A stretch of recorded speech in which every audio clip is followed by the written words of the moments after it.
I will show you how to play Cybertruck Drive Simulator.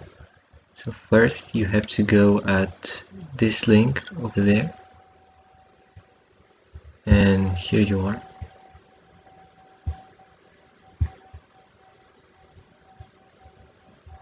So to move, if you're on PC, you have to use the arrows.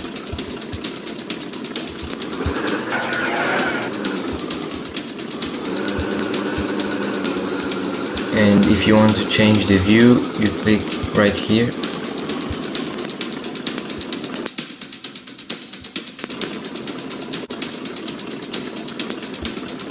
So thank you so much for watching, and if you enjoyed this video, please subscribe. I will appreciate that, and leave a like.